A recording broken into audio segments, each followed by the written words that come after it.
آئیے میرے دوستوں، میں جناب حضرت مولانا قاری احمد صاحب کو آپ کے حوالے کرتا ہوں بس اس شعر کے ساتھ کہ تعصب نے جنہیں مارا بلندی تک نہیں پہنچے، تعصب نے جنہیں مارا بلندی تک نہیں پہنچے، ارے چھت تو چھت ہے وہ پہلی سیڑھی تک نہیں پہنچے، اور یقین پختہ نہیں جن کی کبھی ماں کی دعاؤں پر سمندر میں بھی ان کے ہاتھ مچھلی تک نہیں پہنچے۔ السلام علیکم ورحمۃ اللہ وبرکاتہ۔ نحمدہ ونصلی علی رسولہ الکریم، اما بعد۔ تمہید کا موقع نہیں ہے، مختصر وقت میں اپنی بات سے آپ کو فکر مند کرنا چاہتا ہوں۔ ہم لوگوں کو یہ معلوم ہے کہ ہم کس دور سے گزر رہے ہیں۔ ابھی جو نئی تعلیمی پالیسی آئی ہے اس کے تعلق سے اب جو یعنی مسلمانوں کو اس سلیبس میں اس کتاب کا جو پہلا سبق ہے اس میں مسلمانوں کو ظالم ٹھہرایا گیا ہے کہ مسلمان اس ملک میں آئے اور انہوں نے ہمارے غیر مسلم بھائیوں پر بہت زیادتیاں کی۔ یہ سبق بچوں کو پڑھایا گیا ہے۔ چنانچہ اسکول میں بچے سے پوچھا گیا کہ اس کلاس میں مسلمان بچے کتنے ہیں، تو ایک بچہ نہیں کھڑا ہوا، اس نے اپنے کو مسلمان ظاہر کرنے سے خاموشی اختیار کی۔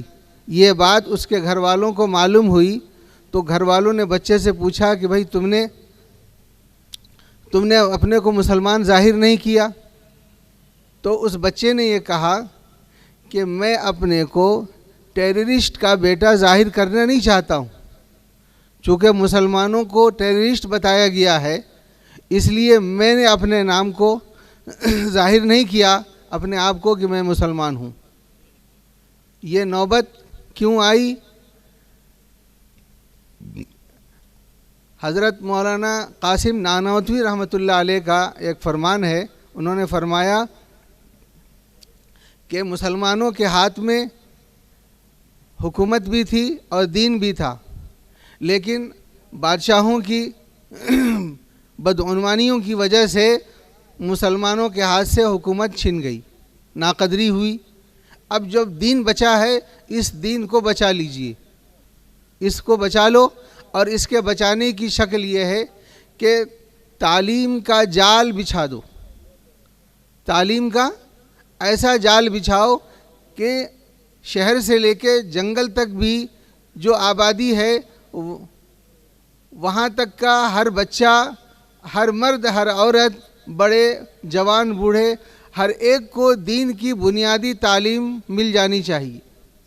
دیکھیے ہم لوگ جذباتی طور پر بہت کام کرتے ہیں، لیکن ابھی جو ہمارے سامنے حالات ہیں، جو ارتداد کی ہوا شروع ہو چکی ہے اور ہمارے مسلمان بھائی مرتد ہو رہے ہیں، حوصلہ پست کرنے کی ضرورت نہیں ہے۔ میں حوصلہ شکنی کی بات نہیں کر رہا ہوں۔ کرنا کیا ہے؟ ایسے ماحول میں سوائے مکاتب کا جال بچھانے کے کوئی راستہ مسلمانوں کو ارتداد سے بچانے کا نہیں ہے۔ آج بچے اسکول میں پڑھ رہے ہیں، الحمدللہ پڑھیں، شوق سے پڑھیں، اور شوق سے پڑھانا ہی چاہیے، جذبے سے پڑھانا چاہیے، آدھی روٹی کھا کے بھی پڑھانا چاہیے، لیکن اگر اس کو دین نہیں سکھائیں گے بنیادی طور پر تو وہی ہوگا کہ وہ بچہ اپنے کو مسلمان ظاہر کرنا نہیں چاہے گا۔ چنانچہ میں ایک بات کہہ رہا ہوں کہ ایک عام مکتب چل رہا ہے جس میں بچے صحیح سے قرآن بھی نہیں سیکھ پاتے، اردو بھی نہیں، اور اسلامی عقائد، مسائل، حدیث، سنت، دعائیں کچھ نہیں سیکھ پاتے صحیح سے، چونکہ ایک بھیڑ رہتی ہے ہر جگہ، معلم ایک ہیں دو ہیں، مشکل سے کیسے کیسے کر کے بچوں کو پڑھاتے ہیں اور وہ ٹائم پاس ہوتا ہے۔ میں آپ کے سامنے ایک مکتب کا ایک نظام پیش کر رہا ہوں، اتنا وقت نہیں ہے، میں صرف ذمہ داروں کو ذمہ داری کا احساس دلا رہا ہوں۔ میں نے سوچا کہ یہاں پر مختلف جگہ کے لوگ یہاں موجود ہیں، موقع سے فائدہ اٹھایا جائے۔ میں ذمہ داروں سے یہ بات کہنا چاہ رہا ہوں کہ اب اپنی مسجدوں میں جہاں نماز کا، جماعت کا، دعوت و تبلیغ کا نظام چلا رہے ہیں، اس کے ساتھ ساتھ آپ مکاتب کا بھی نظام چلائیے۔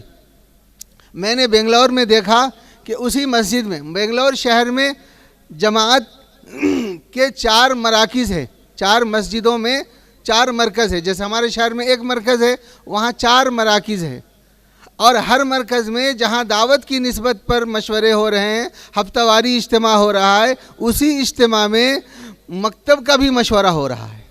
وہاں میں نے ایک خاص بات دیکھی کہ وہاں علماء، جماعت والے، جمعیت والے، مکتب والے، خانقاہ والے، سارے لوگ مل کر کے کام کر رہے ہیں۔ الحمدللہ اس کا اتنا اچھا یعنی نتیجہ، رزلٹ ہے کہ آپ کی طبیعت خوش ہو جائے گی کہ وہاں ٹانگ کھینچنے کا کوئی مطلب نہیں ہے، ہر آدمی ایک دوسرے کو ہاتھ پکڑ کے آگے بڑھا رہا ہے۔ تو ہمارے ہاں جو کمزوریاں ہیں، ہم نے الحمدللہ اتنے خرچے سے مسجد بنائی ہے، تھوڑی سی ہم کو مکتب کی فکر کرنی ہوگی۔ جس مکتب کی بات میں کر رہا ہوں، اس میں ہمیں پیسہ نہیں لگانا ہے، صرف دماغ لگانا ہے، فکر کرنا ہے، سمجھ رہے نہیں؟ جیسے آج باطل کی اسکیمیں چل رہی ہیں، ہاں، ان کی پلاننگ ہے بہت لمبی لمبی۔ اگر ہم اس طرح کا مکتب چلائیں گے تو ہمارے بچے ارتداد سے نہیں بچ سکیں گے۔ میں جو بات کر رہا ہوں، ابھی جو ہمارا مکتب چل رہا ہے، اس کی مثال یوں سمجھ لیجئے جیسے سرکاری اسکول، آپ دیکھ رہے ہیں کس طرح تعلیم ہو رہی ہے۔ اور میں جس مکتب کی بات کر رہا ہوں، یہ ہے CBSE بورڈ کا۔ اس مکتب کے اندر 4 بنیادی چیزیں ہیں۔ ایک ہے نظام، جس کو سسٹم بولتے ہیں، دوسری چیز ہے نصاب، سلیبس، تیسری چیز ہے طریقہ تعلیم، اور چوتھی چیز ہے نگرانی۔ اس میں پڑھانے والے استاد کو ٹریننگ لینا ہوگا کہ بچوں کو کیسے پڑھانا ہے۔ صرف پڑھانا نہیں ہے بلکہ تربیت بھی دینی ہے کہ بچہ اس گھر میں جانے کے بعد سنتوں کے اعتبار سے وہ زندگی گزارے۔ امی آج ہم نے یہ سبق پڑھا ہے، دسترخوان بچھا کے ہم کو کھانا ہے، ہاں، اور بسم اللہ والا برکت اللہ پڑھ کے کھانا ہے، ہاتھ دھو کے کھانا ہے، کھانے کے بعد کی یہ دعا ہے، امی نماز کے لیے ہم کو کہا گیا ہے، فجر میں ہم کو جگا دیجئے گا، سمجھ رہے ہیں؟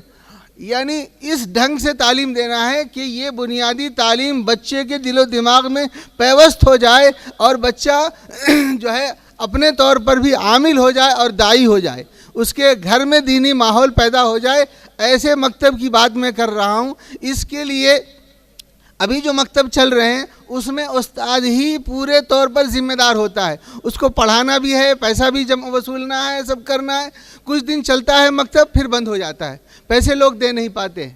میں جس مکتب کی بات کر رہا ہوں، جیسے مثال کے طور پر اس مسجد میں مکتب شروع کرنا ہے، اس کے لیے سروے ہونا ہے، سروے پیپر ہے میرے پاس جیب میں، سروے ہونا ہے پورے محلے کا کہ اس میں کتنے بچے بچیاں ہیں۔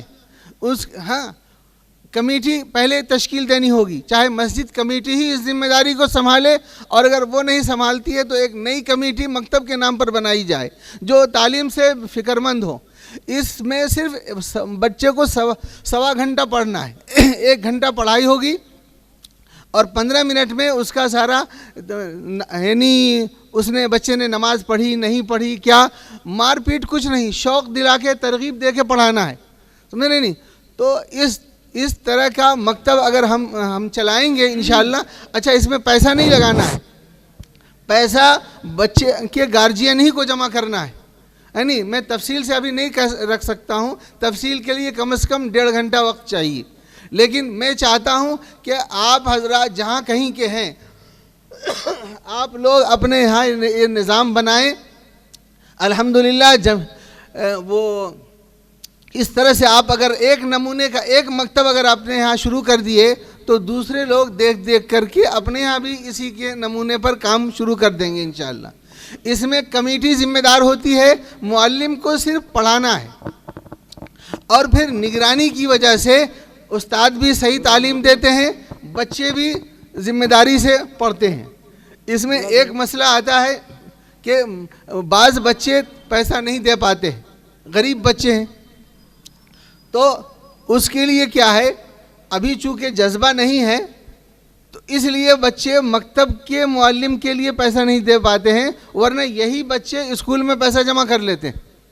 وہاں میں نے دیکھا کہ بنگلور میں کہ کچڑا چننے والوں کا ایک محلہ ہے، لیکن وہاں بھی مکتب چل رہا ہے، منظم نظام چل رہا ہے، اور سب لوگ 100 روپے فیس جمع کرتے ہیں، اور جو بچہ نہیں جمع کر سک رہا ہے یا اس کا گارجین، تو یہ کمیٹی طے کرے گی کہ بھائی ارے دو بچے کی فیس ہم لے لیتے ہیں، 5 بچے کی فیس آپ جمع کر دیجئے۔ اس طرح سے کسی بچے کا تعلیم سے محروم ہونا نہ ہو، بلکہ ہر بچہ، تو یہ نظام چلے گا۔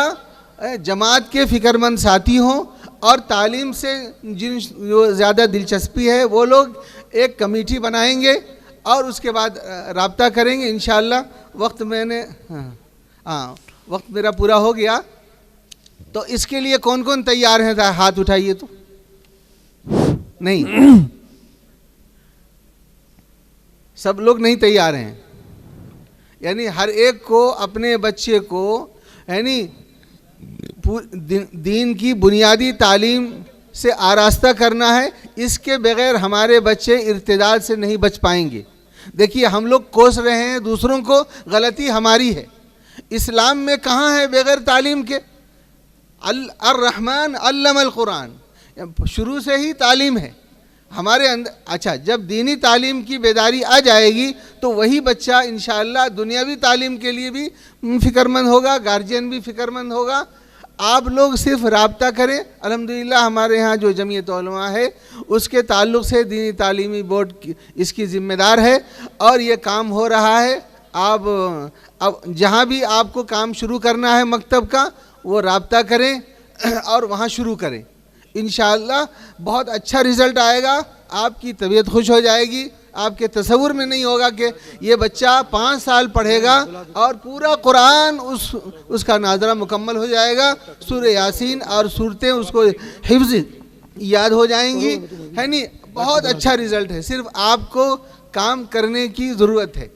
اللہ تعالی ہم سب کو اس کا جذبہ، شوق پیدا فرمائے۔ آخر دعوانا الحمدللہ۔